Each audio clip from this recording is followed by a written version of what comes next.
Alright, my analysis of this is that this neon bulb up here is a surge protector, alright, but it does more than that. It bleeds off excess voltage in the form of high frequency. Any high frequencies created by these transformers, and they will create a mixture of frequencies when they do their transformation. They will not entirely do their transformation in 60 cycles. It will also be a mixture of other cycles that are higher than 60, and that excess 60, or that excess of 60, goes out the top end here, leaving behind amperage in the outer loop that involves plug 1, I should say. Plug 1, the lead and the neutral, the line and the neutral of plug 1. So you've got all this amperage, so now it wants to go back into the center. For some reason, I'm still not sure why. And in order to do so, it has to be stepped up, because it's a step down transformation in terms of voltage. So the amperages want to get stepped up. So the amperage will actually go higher when it re-enters the system in here. Which means the more voltage bleeds off here, the more the amperage will get stepped up. The complete opposite of what would normally happen. We just step the amperage down when we step the voltage up. This is also a pump. Plug 2 of line and neutral is a pump, and it's a reciprocating pump. It goes backwards and forwards and backwards and forwards. Actually, it goes, yeah. So the inner loop is a vortex.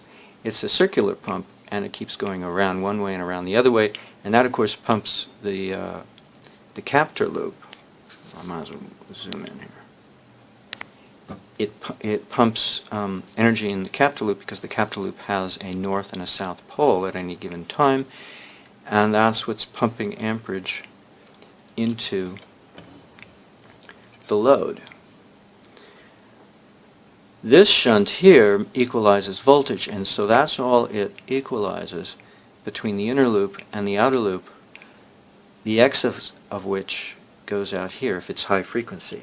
If it's low frequency, like 60 cycles, it stays in the system. So the amperage gets stepped up when it goes back in here. But we still have voltage to make up the difference, and so that's made up for through these grounding rods here.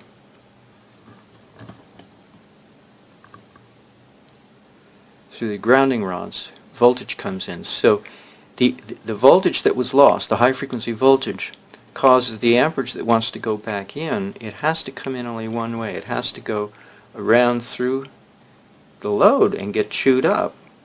Well, or can it though, without volts to match? So it may just bypass the load altogether. The load may not see it because it may be invisible without voltage to match it up. So it comes back into the inner loop through here. So it exits as voltage here, but it re-enters through here. And at the same time, some of it goes back through the ground. Oh, of course, that's right. And because it's a mismatch of amperage without voltage, the ground is going to make up the difference. That's right.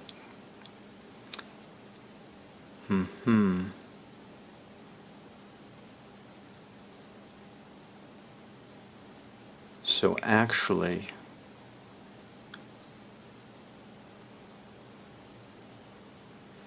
that's when the volts and the amps matched. The volts come back around here, the volts come in here, and the amps and the... No, just... See, I'm not given to think whether it's the amps and the volts coming in through the loop or just the amps alone.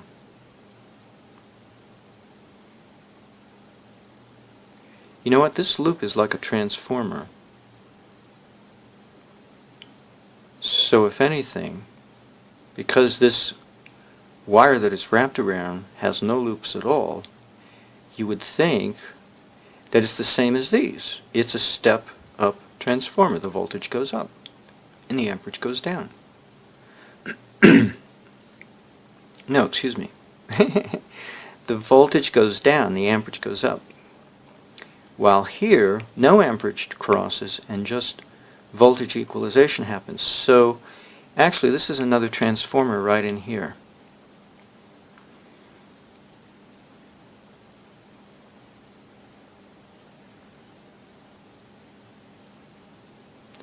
But unlike these two that are connected to the inverter, this loop is connected to Earth.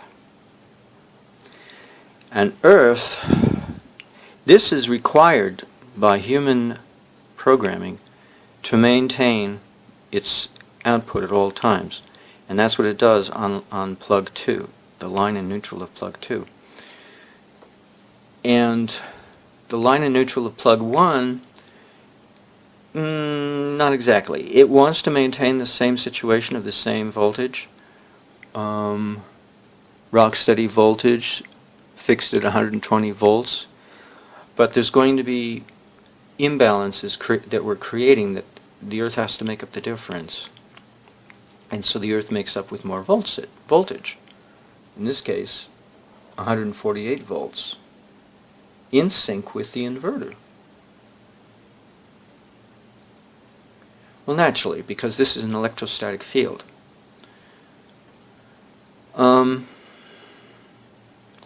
I'm still pretty sure that this is leaking voltage, and the imbalance means that the missing voltage has to be made up the difference, and it comes in through here.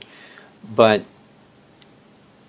if that's all that happened, that wouldn't be as fantastic as would be if the amperage now cannot... Oh, yeah, this is only voltage here.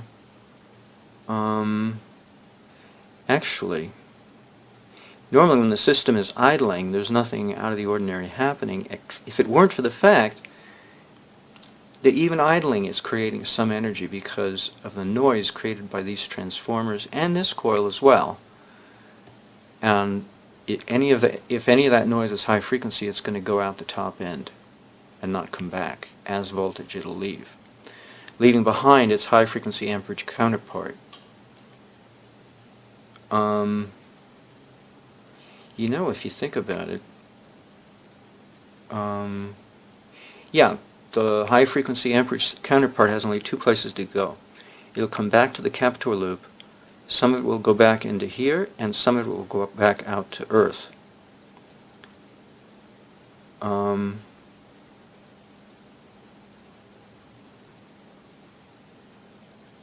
Why would it want to go back in?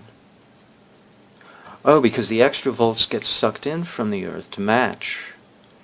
And so thus it'll be... Yeah, without the volts, the amps can't go back in. But when it goes back in with the help of the extra volts, that's when those amps get stepped up all over again. Right here, which means...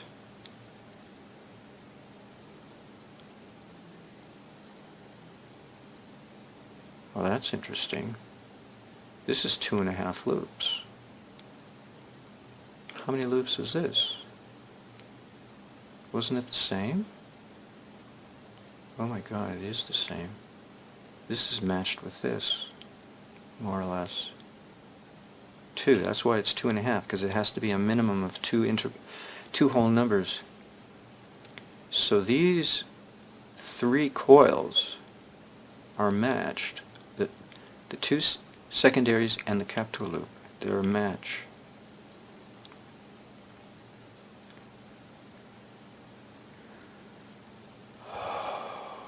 Let's see if I can try this again. The inverter sends out energy, but it can't go through the Earth too well because the Earth is a poor conductor.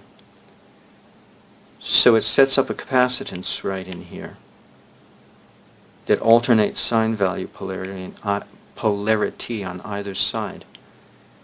Meanwhile, plug number 2 is sending energy in through these 2 interior transformers as well as through the Captor loop.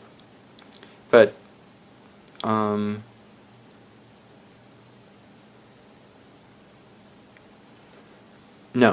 no, it sends it in through because it goes through the primaries to the secondaries. That's not the case here, okay? Because this is just a voltage polarity that happens here. So, yeah, literally, plug 1 has no amperage. All it has is voltage because we've cut the wire here. We've cut the neutral of plug number 1. So this is just a reference to ground, basically. Or else we wouldn't have called it, or else we wouldn't have used the neutral to go to earth, ground. Except normally it goes to your appliance, and that's what it does here. And so the voltage gets stepped down, the amperage gets stepped up. So now we got all this nice amperage in the center, which can't go out through here, but it can get leaked out through here and send it along its way out here. So actually it's plug number 2 that's powering the load if nothing happened from the earth, because nothing can go through here. This is a broken line. This is a broken neutral right here. So in order to power the load, it's plug number 2 that has to do it. It sends it through the inner portion here and then gets transferred through the Captor loop to load. But in the course of circulating in here, it creates noise because some of that energy is lost. The system is designed to create inefficiency and take advantage of it in order to get a higher efficiency. It's really an interesting system. So it creates noise, high frequency noise, the voltage component of which gets carried out through here. See, this is supplying amperage at all times to power the load. But this is supplying voltage, and the high frequency component goes out the top load, and then in order to do anything, it can't do anything on the load, so it goes back to earth. Yeah, but it can't go through its amperage. Yes, but the earth has to supply the difference in voltage to match it so that it can do something. And it can then power the load as well as go back into the interior, and when it goes back into the interior, it gets stepped up even further. The amperage gets stepped up even further. And the more amperage we pump into the interior, the more noise these transformers, these two transformers, are going to make. And so now they're making even more noise, putting out even more high frequency voltage, which has to pass out here and go to the top load and drain it even more. So the whole thing is able to rise very adroitly, very quickly, to match changes in the load. And it'll fall just as easily, I would imagine. Let's see, if the load gets killed, what does the load create? To say amperage draw doesn't. Oh, that's interesting. The load is doing the opposite of what the top load does. Why? Because the top load is a single wire connection, while the load, the actual load, is a 2-wire connection. So this is draining volts, but this is draining amps. And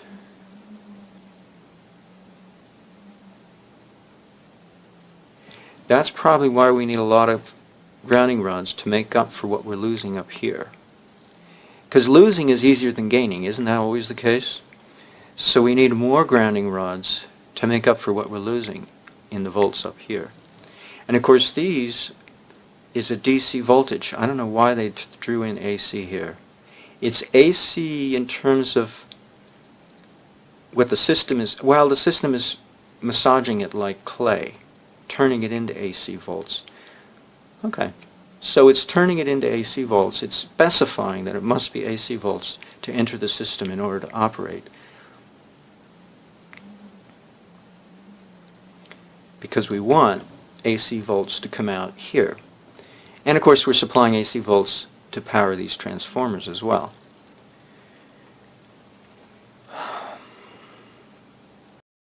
Alright, I'll take another stab at this.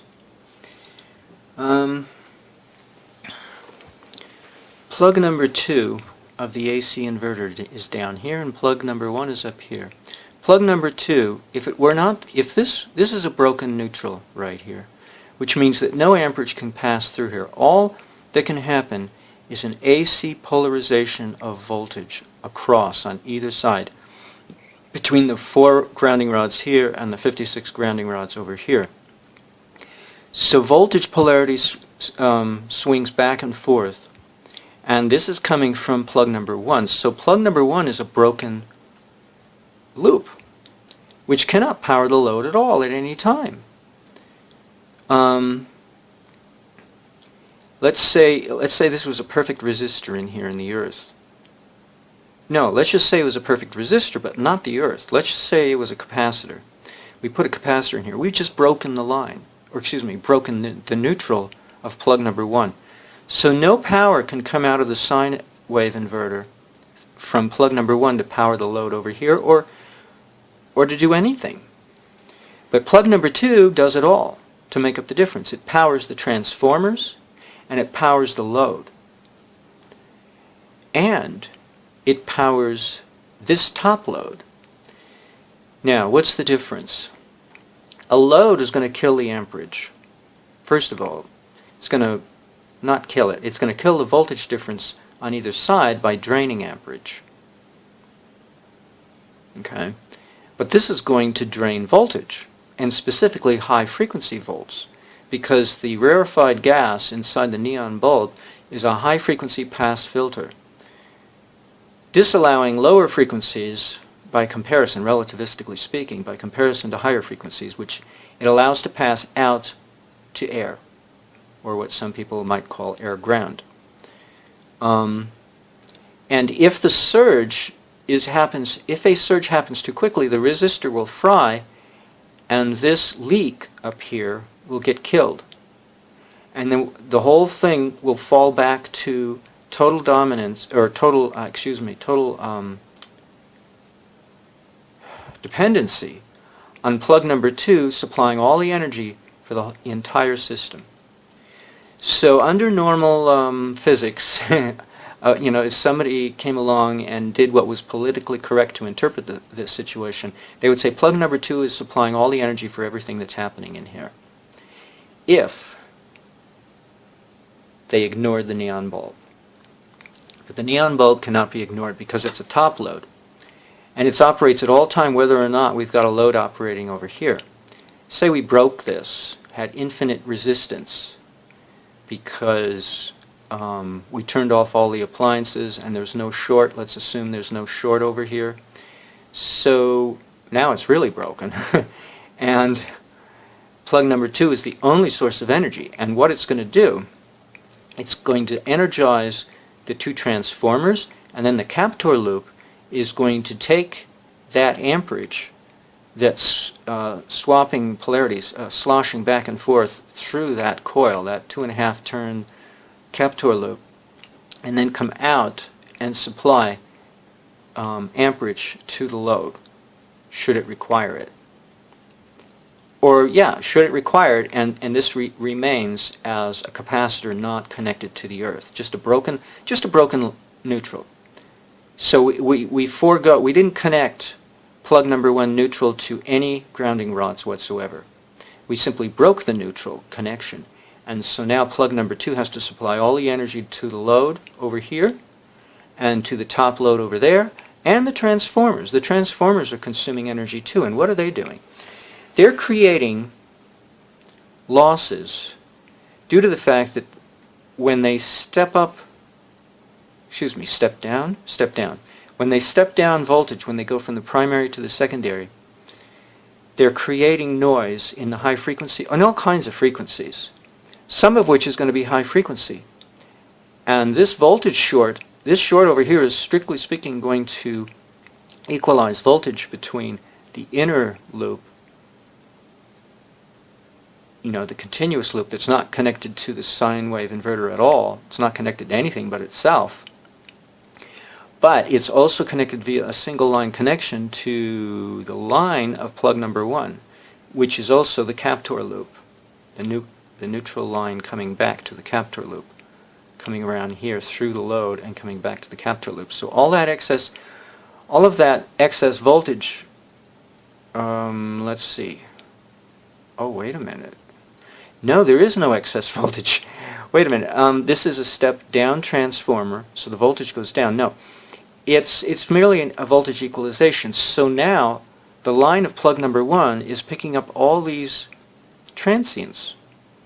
I don't know if I want to call them parasitic just yet, but they're at least transients. They don't belong in the system because they're the wrong frequency, and this will get rid of it. This will get rid of it.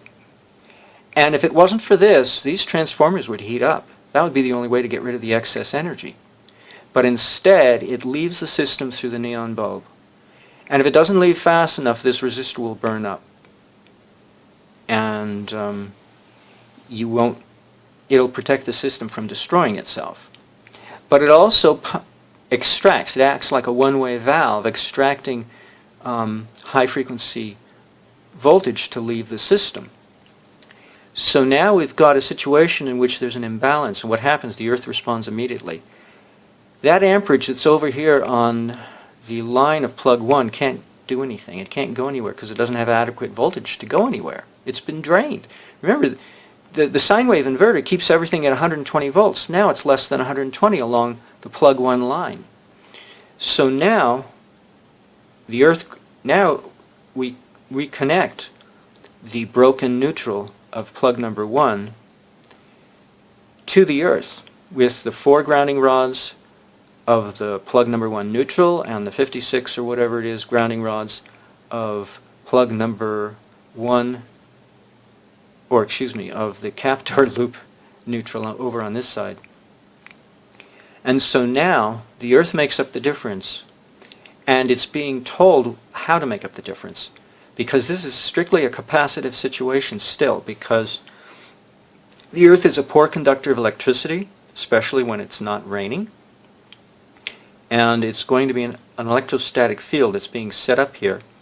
And so it's massaging the earth's potential into 60 cycle sine wave by way of this inverter. The inverter is shaping the energy.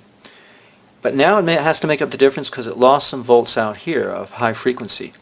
And in order for that amperage to come back to the load here, we now have a voltage imbalance between plug 1 line and plug 1 neutral. And so the earth makes up the difference. So the volts comes back to match. The amperage is able to come back and cross through the load, power it, come back to the Captor loop, some of which goes back in here and gets stepped down even further, stepping up the amperage. And some of it comes back out here to match. The amperage is able to come back here to match the neutral of plug 1 so that the neutral of plug 1 maintains itself at 120 volts. And when that amperage re-enters the inner loop, it gets stepped up even more, which causes the transformers to have more amperage to make noise. And so as the load demand goes up, the acceleration of the supply to supply the load goes up, so that the load doesn't become a drag. It's not like an electric car. You try to accelerate an electric car to come into the freeway and you can't accelerate because there's not enough torque of the motor in usual cases, unlike a gasoline car, to be able to accelerate quickly by comparison to the gasoline cars. So it generally takes a little bit longer to accelerate an electric car. Well, in this situation, that problem doesn't exist, because of the entirety of the setup, because of what I've just described. So it's able to match any rate of change that the load may impose upon the system, and it matches it very well. because of that step up of amperage. Every time the amperage comes, some of the amperage comes back into the inner loop, it creates more noise at a faster rate than it did before. So it's able to equalize very nicely. But that's the best way to put it, is that we've got a top load leaking voltage up here, and we've got a broken neutral down here, which means plug number 2, in conservative terms of physics, politically correct terms of physics, plug number 2 is the only source of energy to power the entire system, especially if we never connected to grounding rods at all. And partly if we connect to grounding rods imperfectly, if we don't have enough grounding rods. Now, what does the magnetic field have to do with the situation? Well, everything has to maintain its balance, and that means the balance between magnetism and electrostatics. So, although it's a magnetic field from the Earth side surrounding the grounding rods, it's an electrostatic field being seen from plug number 1, the circuit side, because there's no amperage flow here. We broke the line. And if it got sloshed with water, guess what? It's useless, because now we got a perfect conductor, especially if it's salty soil. We've got a perfect conductor, and this circuit will not see the Earth anymore. The Earth will be invisible as a benefit. It'll see it as neutral, invisible. The Earth becomes invisible at that point. So the soil cannot be conductive, but it also has to be magnetic. And that's because what? Well, Don Smith said that magnetism is amperage. Well, electrostatics is voltage. And so again, the system has to match voltage with amperage. And anytime we imbalance the system in terms of its voltage or its amperage, the system has to make up the difference. And the system, in so much as it includes the Earth, it's able to make up the difference very adroitly.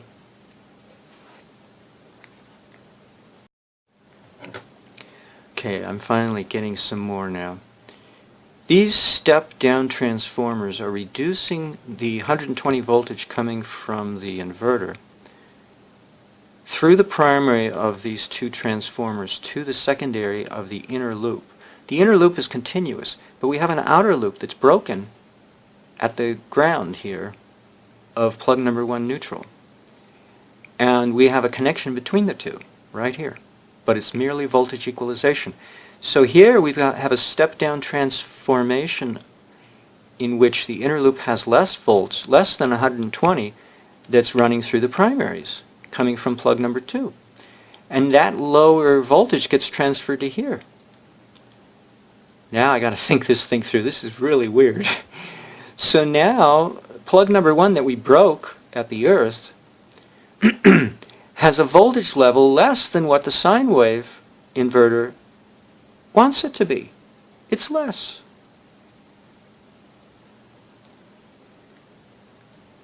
The sine wave inverter could that could drain the sine wave inverter if we were not adequately connected to the Earth. The Earth is going to make up the difference. Holy moly. So, it doesn't matter so much. Well, no, wait a minute. It would seem not to matter a whole lot whether or not the neon bulb was there, because we've already created an imbalance that's going to make up the difference with the Earth. And that is that we've reduced the voltage on plug 1 line, which includes Captor neutral over here, which comes back over here as reduced. Well, it's the same voltage level as what went out there, but it's reduced over on this side of this capacitive situation, which means you've got a tremendous amount of voltage coming out of plug 1 neutral on this side by comparison to the reduced voltage on this side. What's that going to do? it means it's want to go that way. And in so doing, it sets up a pressure. The Earth is going to want to make up the difference. Just on that basis alone, and bring in more volts.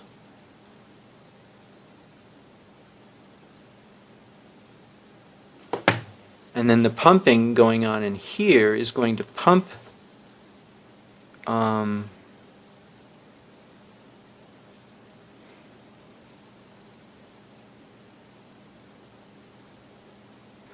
this is the strangest thing in the world. You know what it's beginning to look like?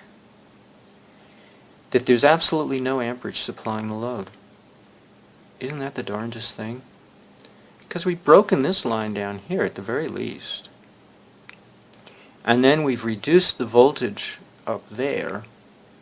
So now we're sucking in more voltage down here. But there's still no loop. We can't pump amperage through. We can't pump any amperage through. This is strictly a voltage loop, a voltage-oriented loop.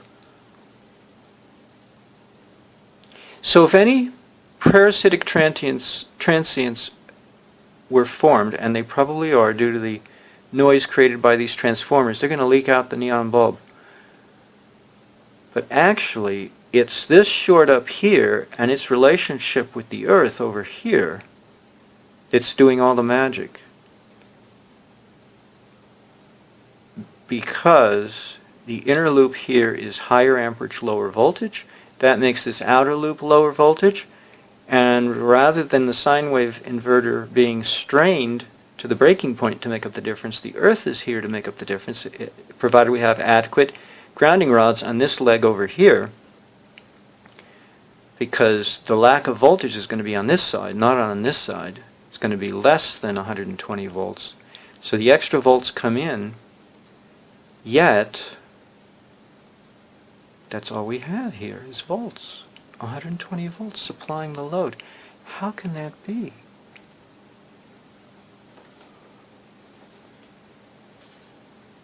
Oh, wait a minute. Alright. So, how can we power a load without any amperage?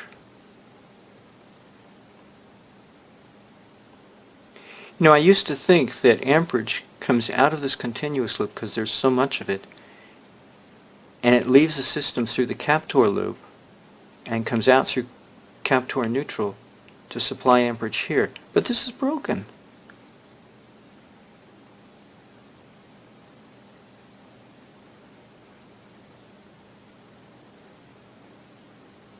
Oh, wait a minute. You know what? Dry cell batteries are broken down the middle. They got a membrane in the middle to prevent leakage between the two halves. If there was leakage between the two halves, then the two terminals would go to zero. So, there is amperage supplying the load here, and voltage from the Earth to make up what the loss was up here. And this Captor loop is coupled loosely to the inner loop in order to pump the amperage alternately through the loop to keep it pumping. But what amperage? Well, that's just it. The amperage is a phenomenon that arises simply because we have adequate voltage down here to match the voltage up there, and the sine wave inverter is moving it around through plug number 2, circulating it in here, transferred to the Captor loop, which then transfers it to here because, well, some of it gets actually, well, no, because this is, see, this is an electromagnetic coupling, but this is a capacitant coupling, and so this is not going to help. So the sine wave inverter can't pump through plug number 1, cannot pump the voltage around to create an amperage flow phenomenon to power the load anymore because it's been broken here. But because we connected it to the Earth, at least we draw in voltage as needed. But it's the Captor loop now that supplies the pumping of voltage to get an amperage phenomenon across the load here. So it's a little complicated.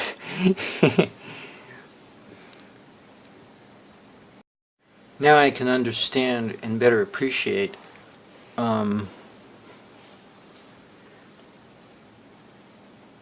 it's the electrostatic field being set up here is because it's a broken line, and its value is in the number of copper, the number of grounding rods on this Captor grounding line over here, and the strength of the magnetic field, because magnetism supplies amperage. And if there's not enough magnetic field, then you need more collection area to make up the difference, because all it means is you need a larger field. So the field density, if the magnetic density goes down, you need a larger size field to make up the difference. Let's say the magnetic field got cut in half, and you'd have to square the area. But you'd have to double the area, which is not too bad, because the area is the square of the width and the breadth of the area in question, and so you take the square root of the double, which is 1.4, so 1.5 anyway. But what was I getting to? Oh shoot. The reason why the Earth has to have a strong magnetic field, or we have to have a lot of grounding rods to make up for a lack of magnetic field in the Earth, is because magnetism has to do with flow of voltage. And if there's no magnetic field to speak of, then there's no amperage flow to speak of. And our system needs more volts in order to power it, because it keeps losing volts. It keeps requiring more, let's put it that way. It keeps hungering for more volts. It doesn't lose it just hungers. It's set up to be hungry for volts. So if there's a weak magnetic field, then the transfer of volts is going to be vastly inefficient by comparison to if we have more grounding rods, if we have a stronger geomagnetic field, or both. And then, if that's the case, then the transfer of volts is more rapid. Because we can't suck in amperage through the grounding rods. That's an impossibility. And all we're asking for is to add volts to the system. And that's all the system wants. It wants more volts. So that's the reasoning of how the grounding rods interact with the magnetic field. So it's not the I thought it was the electrostatic field that has something to do with it. No, it has nothing to do with it. We are creating one here, because if this were a complete conductor here, if the soil became a perfect conductor, it would neutralize the Earth's contribution, because the neutral of plug number 1 would now be a complete connection, and now the power coming out of the inverter would power the load from plug number 1 rather than plug number 2. So plug number 2 would only power the inner system, and plug number 1 would power the load, and possibly leak off anything extra up through the top load over here. So we don't want it to rain, and we don't want it to have a poor... Well, no, rain is a different problem.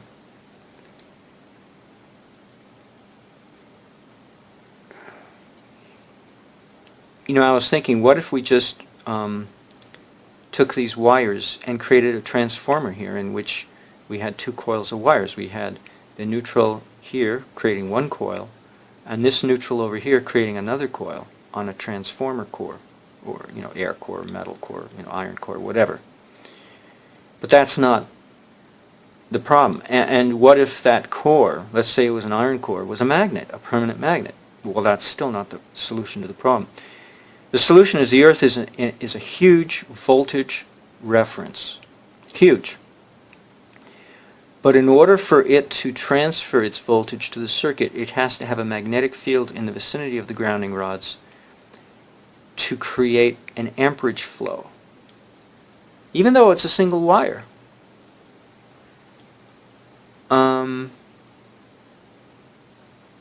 Let's see, we're going to lose volts up here. So it's going to be loss on this side too, though. So why do we need more rods on this side? Oh, because the sine wave is not going to see it.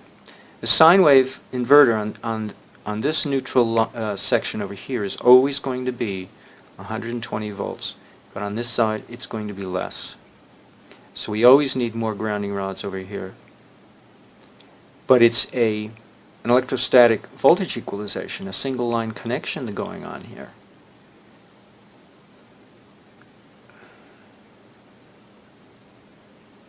Interesting. We can't measure amperage on a single line without creating a return line, thus it's no longer a single line anymore.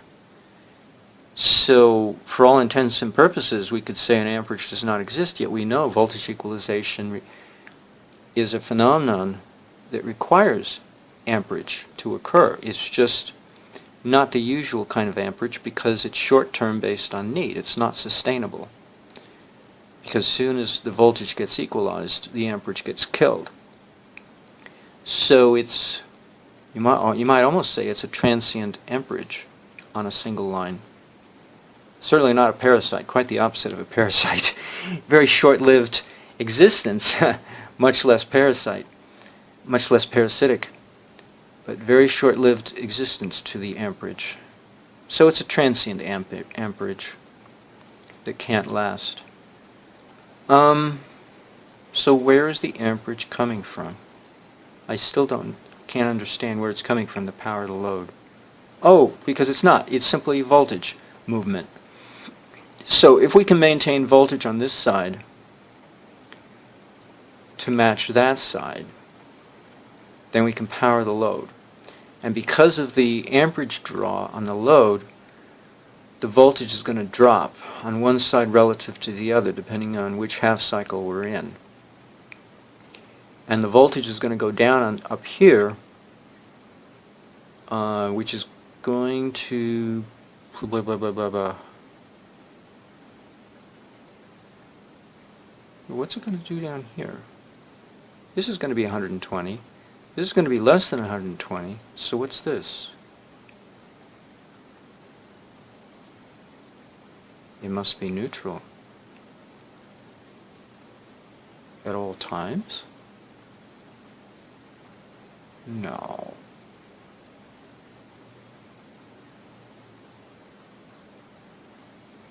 Well, if these grounding rods over on this side were not, if this Captor grounding line was not connected to its numerous grounding rods, then yeah, this would always stay depressed.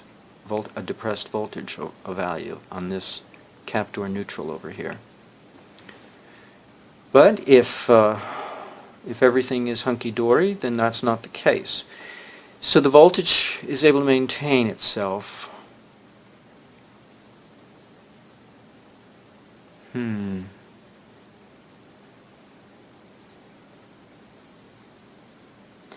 I can't help but wonder, though.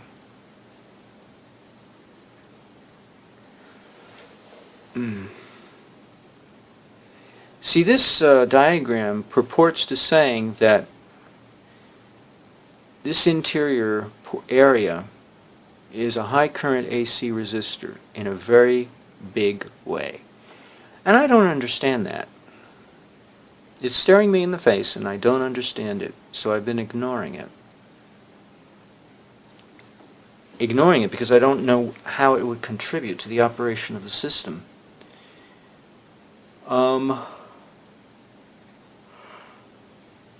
In order to be a resistor, it has to be Lenz's law, right? It has to make use of Lenz's law. It has to make use of back EMF. But how? How is it doing that?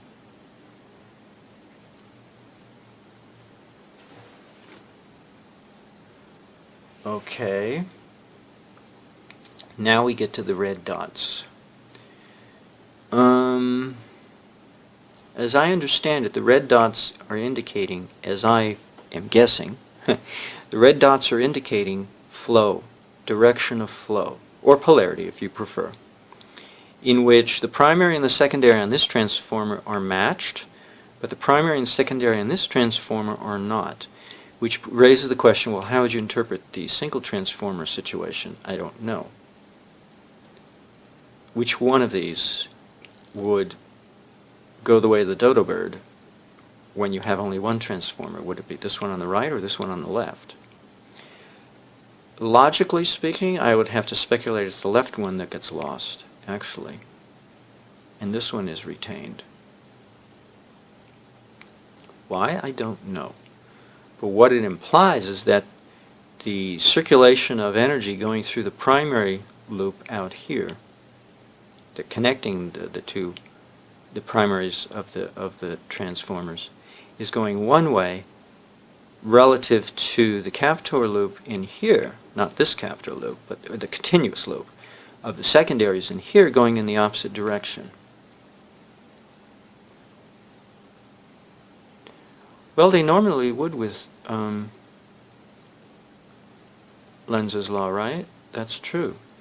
So actually, yeah, the transformer on the left. So why is this one behaving the way it is? Shouldn't it be more like this? Oh, it has to be like that. You know why? Because if Lenz's law is that powerful, what do you mean it has to be? That doesn't make any sense. Let's put it this way. One of them, he chose to write it this way. I don't know why. One of them, it just happens to be this one on the end, is functioning as Lenz's law, and so now this inner loop is going in the opposite direction in circular fashion this way, causing Lenz effect to be neutralized here. So we're not neutralizing Lenz's law completely. It actually operates here to neutralize its law over here. Why is that? Because the amperage, this is high current, that's what it says. So the current in here is stronger than the back EMF happening over here.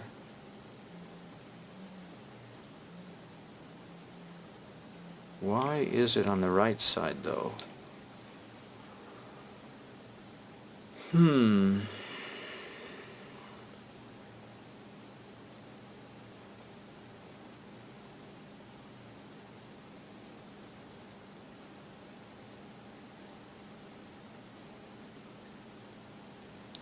Oh, wait a minute. Ha ha ha ha. Yeah, but he's got a double arrow loop.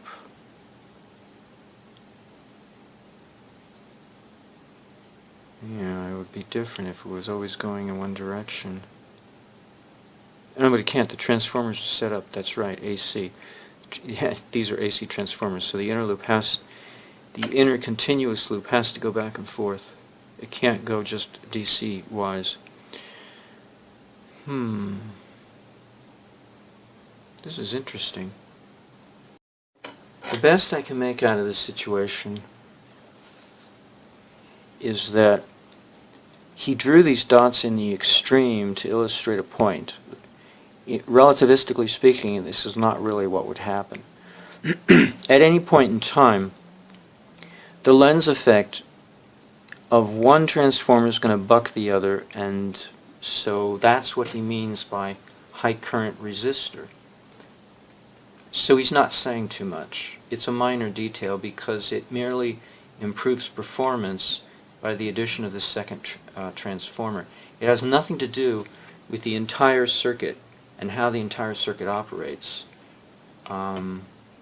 which is more significant because, you know, this is a Captor loop. I mean, this is an Earth Captor. It gets energy from the Earth. How does it do it? I'm going to have to review everything I've recorded to see if I got everything or if I overlooked anything. Alright. I can see why the neon bulb,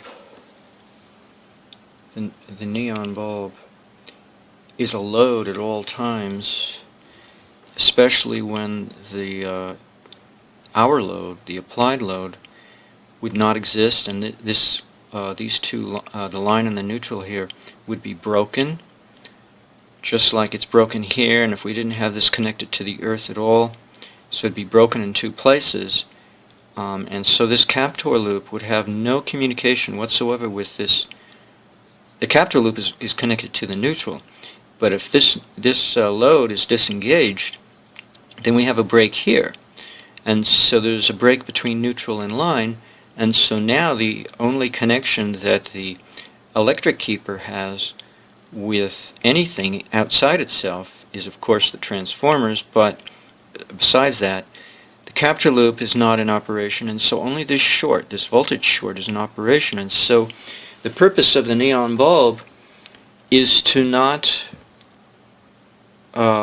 leak out amperage surges. Its intention is to leak out voltage surges. It's the only surge it can possibly accommodate because it's a one-end connection. So it doesn't matter whether it's high frequency. Well, it does matter. Well, let's put it this way. It doesn't matter because any surge will power the bulb, but only high frequency will be allowed to pass. But the bulb will create high frequency. So I used to think, well, maybe the transformers create noise and some of it's high frequency. That might be true, but it's not important. What's important is that any surge of voltage, excess of voltage, is going to get the neon bulb to glow, and if there's enough capacitance between this bare leg not connected to anything and this leg over here connected to the line, powering what could power the load, and connected via a shunt to the electric keeper. So any voltage surge above what the sine wave inverter has designed to implement will go out the neon bulb in the form of high frequency waves only, because that's the only thing that will get lost. Now, whether that's a very efficient way to get rid of it, I don't know. Maybe high frequency is the best way to go, but that's what the neon bulb is going to do. It's going to leak out voltage in the form of high frequency waves only and disallow anything else to leave. And it will even possibly try to shoot high frequency waves in both directions, both in and out, and only the out will leave, and the in, if it has nowhere to go and there's still an excess of pressure, will try to go out this way, and probably will to a certain percentage extent.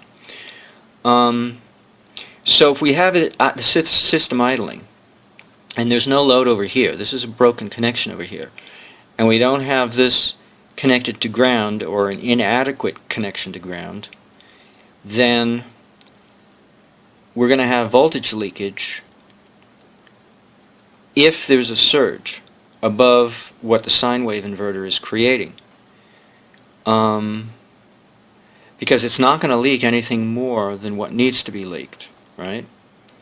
Or wrong. Well, no, that's not true. It's going to leak it out anyway, dependent on how much energy can enter the system without the use of these grounding rods at all, or not enough.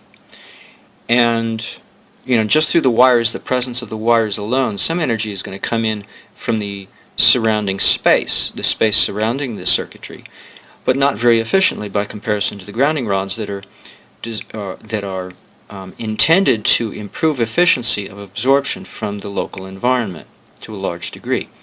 So, but that's not to prevent. That's not the lack of grounding rods or inadequate grounding or whatever is not going to prevent energy from entering the system. Just maybe not so much will enter, and it might not even be noticeable, but it has to, because this is going to create a loss. It's funny. We set up a circuit in which it's designed to lose energy, and the neon bulb does just that very efficiently. But its efficiency is increased if the surface area of this bare wire is increased, if it's connected to a flat plate, a metal plate, with a lot of area. It doesn't even have to be a large plate. I mean, a little spoon creates enough plate to light this bulb when otherwise the bulb may not light because there's not enough voltage maybe to light it, or no, actually, it's not a question of lack of voltage. It may be a question of lack of wattage. But whatever the lack is, by increasing the surface area of this wire here, this little piece of wire that doesn't go anywhere but just sticks out into the air, that'll help light the bulb and help leak out energy, because only if the bulb is lit are we leaking energy, and can we truly consider that the system is idling. If the bulb is not lit, the system's not on. I mean, maybe the transformers are being charged, but so what? As a Captor device, that aspect is not running unless the neon bulb is lit. So we want to make sure the bulb is lit at all times, and I bet you if there's not 80 volts, it ain't going to get lit. It might be more than 80, because 80 actually is if it's both ends are connected to a circuit. But if only one end of the bulb is connected to a circuit, it may require something greater than 80 volts. I don't know. You know, the guy who did the YouTube video didn't measure and tell us what the minimum voltage was for a one-end connection. He only told us what the minimum voltage was, or somebody else on a different video, I can't remember, I saw a few on neon bulbs. Somebody said there were 80, around in the 70s, so we'll say 80. 80 volts is needed minimum to get a neon bulb to operate, and without it operating, the Captor system is dead. It's not running. At the very least in idle mode, you know, whether or not we have a load, where's my pointer, over here to power, and whether or not we have any grounding rods over here to create that 80 volts up in this neon bulb between the neutral and the line, because that's what we need. We need 80 volts minimum between the line and the neutral powering what could be a load over here. So that's the proper way to analyze the situation with the neon bulb versus a load and versus voltage of this Captor section of the circuit. There's a fellow on the Over Unity forum whose analysis, he's Spanish speaking, and somebody translated his analysis, and he's on YouTube, and I think it's a little incomplete. That's why I had difficulty understanding it. So what I understand the application of his analysis is, based on my and plus my extension, is that once the neon bulb starts to glow, it starts to create high frequency disruptive discharge oriented waves, which will have to leak out if we allow it to, if we encourage it to, if we have adequate capacitance between this bare wire over here and the wire that's connected to the primary, the load primary. And that leakage is going to change the voltage. This is putting out a fixed voltage. It's going to change the voltage between the primary and the electric keeper, which means that the Captor loop is going to want to pull energy. Let's now assume that these are grounded. It's going to pull energy from the earth, and wait a minute, where did I go with this? Oh, the problem is it's being supplied directly to the electric keeper, but the sine wave inverter is a fixed value. Let's see, let's zoom in here, it helps to focus. So what was I thinking? I was thinking that, because what he said was the frequency, the high frequency created has to be stepped down, but what I see happening is that it's entering the center, and it's going to be stepped up as it tries to leave the electric keeper and go back to the sine wave inverter. It's going to want to share some of its energy, so it's going to get stepped up, which makes the problem worse than it was before.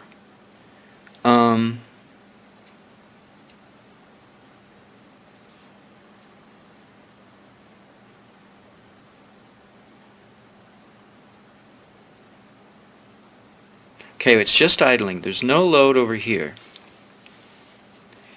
So high frequency gets created over here and gets shared now with the inner electric keeper.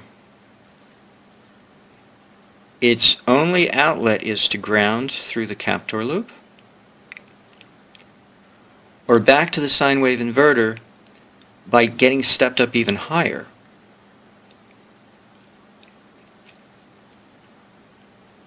Let's see.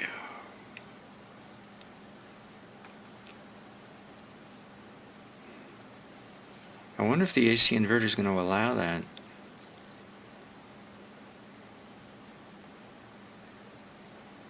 If not, then it truly has nowhere to go. Except to well, but see, if the load here is broken, no, it could go to ground because of this inductive coil here, the Captor loop.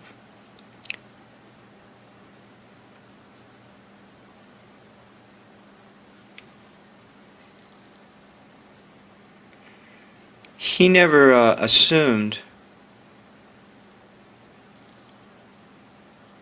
that the neon bulb would lose any energy, probably because nobody's bothered to put a capacitor plate on the end of this wire. And maybe the circuit wouldn't work if we did that.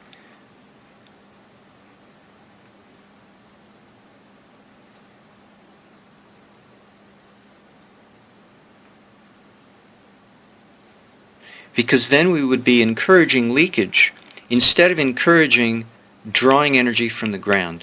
So if we try to solve the problem by increasing capacitance, by increasing the square area of this bare lead over here, I may be suggesting the total incapacitation of the entire circuitry, because we'll simply be losing energy more efficiently. We won't be gaining energy from the earth more efficiently, because we need a voltage difference between the two. And how we do it may determine how well the system works. I thought it doesn't matter that we have two options: increase the number of grounding rods or increase the surface area of this bare wire. And it's an inclusivity in which we can either do both or one or the other. But what do I know, you know?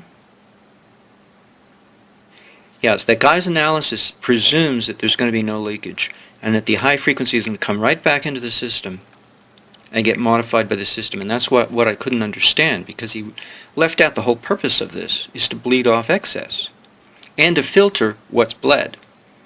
Only allow for high frequencies to bleed off. But that's see, but he's presuming that the neon bulb never lights up. Because if it lights up, then capacitance is adequate to pass energy out and leak it out. And that's why it would be called a top load, and not just something that's sticking up. It's serving as a top load. Energy dissipation. So I think his analysis overlooked that. He merely considered this as a closed system, and the only open part is connection to earth ground, or neutral actually, because in his situation he didn't use grounding rods in all of his mock-ups. He did in the first one, in which he tried to stay faithful to Barbosa and Leal, and then he made his own version that was totally dependent on the mains, and he had no grounding rod in use, as I recall. And it was quite efficient how he did it. He changed the circuitry, the supporting circuitry, quite drastically, and it looked very provocative. But he used no grounding rods whatsoever, and he was totally dependent on the mains, on the power mains, for the Captor loop, or for the Captor circuit to operate. And his circuitry employed no neon bulb. In fact, when he did his initial replication, he was dependent on the mains and not independent of it, and he had no neon bulb either. So I don't even think he can analyze the situation, because at least from what he's shown us, he's never even used a neon bulb. He's never been independent of the mains, such as Clarence has done. And so that's why I think that the, the spark arresters on the power line pole that, props up, the line, and it has a pole transformer there, I think it's serving as a neon bulb. I think that's what they're doing. is they've got the functionality of the neon bulb without having to use it, and we overlook that when we connect our Captor circuit completely to the mains, or even partially, because then we don't need a neon bulb. It's already part of the system. It's part of the grid. And so we already have a top load to our system if we connect our system, our Captor circuitry, to the grid circuitry. But if we go independent like Clarence has done, we have to include that top load. And we have to include the fact that it's meant to lose energy. And so we need to encourage it by increasing the capacitance across its two leads by increasing the surface area on this loose lead. So now we've given ourselves two options to improve voltage difference between the top load and the ground, and that is we either increase the number of grounding rods or we increase the surface area of this loose lead, or both. So this is something that has been overlooked, and I got this out of a guy's YouTube in which he had a MOSFET arrangement, a push-pull situation, powered by a DC adapter, plugged into the AC wall outlet, and a high-frequency transformer of very low amperage feeding 3 neon bulbs. He had a center tap on his transformer, so he had 2 on either side of that center tap, and then he had one across the center tap to both high potentials on his transformer. And then he had 2 more neon bulbs, both connected in parallel to one of the ends of the transformer, but only one end of each bulb. The other 2 ends were free, not touching each other, and they were sticking out into the air. And they failed to light up unless he brought his hand near the bulb or near the end, the free end, or touched the free end with his finger, or touched the free end to a spoon and then took his hand away.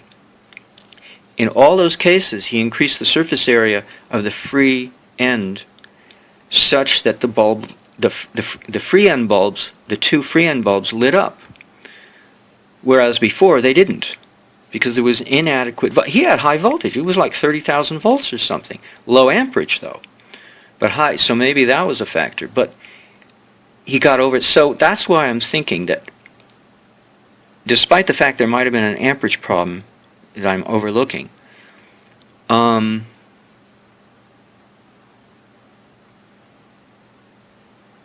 only reason why the neon bulb lights up in Clarence's case is because he had adequate grounding rods.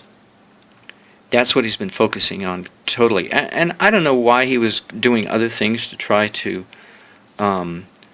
forego adding more grounding rods when, I just assumed on faith that he knew what he was doing, and now that I've looked at it a little, I think, my God, is there something I'm missing? Or is there something he's missing? Or both? At the moment, I'm assuming there's something he overlooked, and that was increase the surface area of the free wire coming out of the neon bulb, because he couldn't admit the existence of the neon bulb anyway. All he did was infer it, or imply it, somewhere buried in his various posts, because he made a lot of posts. He made over 100, close to 200 posts, at least, yeah. Somewhere less than 200 from my last count. And somewhere buried in there, he simply hints. Go look at Donald Smith's use of the neon bulb in a specific video. And then he says that this is important, without which the circuit cannot operate. But he merely talks about it as a surge suppressor. He doesn't talk about it as a top load of a Tesla coil, which is the way Donald Smith talked about it. And when I saw this video where this guy was using a MOSFET push-pull and his 3 neon bulbs, 3 of them connected in a closed-loop fashion and 2 of them open-ended with one end free, it blew me away, because then I realized that Clarence may have overlooked something. It's possible, we're all human. Anywho, so standing on Clarence's shoulders, coming into the situation where, wherein, he's looking for his lost contact lens on the ground, and the newcomer comes in and finds it right away, while everybody else has been scratching their heads looking for hours and they couldn't find it. I literally saw that happen with my brother's first wife before they got married. Her contact lens popped out of her eyeball, fell on the ground, and they're busy scouring the ground, looking, and somebody comes along after they've been looking for a long time and finds it immediately. Oh, it's right here. So it's not really indicative of luck goes with the newbie entirely. I think it's because of the collective consciousness among them is that the newbie doesn't have to go where the other guys and gals have gone before. So he goes where they haven't gone, and he's not hamstrung by habit. He's new, fresh mind, plus he's standing on their shoulders whether or not he knows it, because of collective consciousness and because of inductive transference of subliminal information via the subconscious. I believe we all have psychic powers, we just don't make use of it because it's tucked away in the subconscious.